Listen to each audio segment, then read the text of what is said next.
जनतेने आमचा मॅन्डेट स्वीकारलं, जनतेने आमचा जाहीरनामा स्वीकारला, जनतेने आमचा मॅनिफेस्टो स्वीकारला, जनतेने आम्हाला मॅनिफेस्टोवरनं आम्ही जो जाहीरनामा दिला मोदी सरकार आणि इथलं डबल इंजिन सरकार महाराष्ट्र सरकार मिळून तो जाहीरनामा जनतेने पूर्ण स्वीकारला आणि म्हणून आम्हाला मॅन्डेट मिळालं।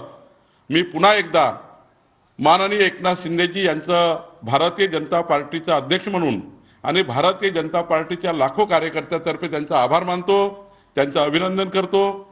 एकनाथजींनी महायुती प्रचंड मजबूत केली आहे, ते महायुतीचे नेते आहेत, पुढच्या काळात ते महायुतीचे आमचे नेते आहेतच। शिवसेना मजबूत करण्याकरता आणि भारतीय जनता पार्टी आणि आमचे तीनही पक्ष पुढे नेण्याकरता एकनाथजींनी मोठं काम केलं आहे। मी पुन्हा एकदा एकनाथजींच्या भूमिकेचं स्वागत करतो। माननीय देशाचे पंतप्रधान नरेंद्र मोदीजी, आमचे केंद्रीय नेतृत्व अमित भाई शाह आणि आमचे केंद्रीय नेतृत्व जे काही निर्णय करेल त्या निर्णयाला त्यांनी पाठिंबा दर्शवला। मी पुन्हा एकदा आमच्या पक्षातर्फे एकनाथजींचं अभिनंदन करतो। नाही, आता त्याच्याबद्दलचा आम्हाला निरोप येईलच।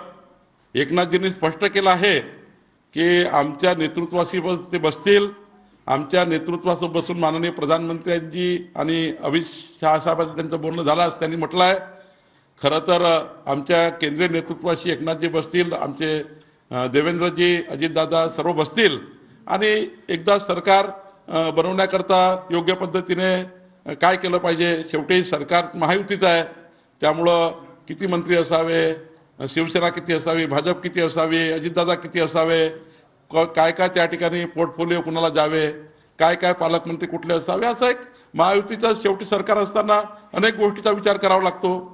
त्यामुळे केंद्रात आमचे नेते बसतील आणि एकनाथजी बसतील आणि निर्णय करतील। फडणवीसांच्या नावाला शिंदेचा पाठिंबा आहे असं समजायचं का? आता असं आहे, माननीय एकनाथजींनी काय म्हटलं, माननीय एकनाथजींनी काय म्हटलं की केंद्रीय नेतृत्व म्हणजे आमचे देशाचे पंतप्रधान नरेंद्र मोदीजी आणि आमचे गृहमंत्री, आमचं केंद्रीय नेतृत्व जो निर्णय करेल त्या निर्णयाच्या पाठीशी पूर्णपणे एकनाथजी आणि शिंदेसाहेब, एकनाथजी शिंदेसाहेब आणि पूर्ण शिवसेना उभी राहील हे त्यांनी म्हटलं आहे आणि त्यामुळे केंद्रीय नेतृत्व आता योग्य निर्णय करेल।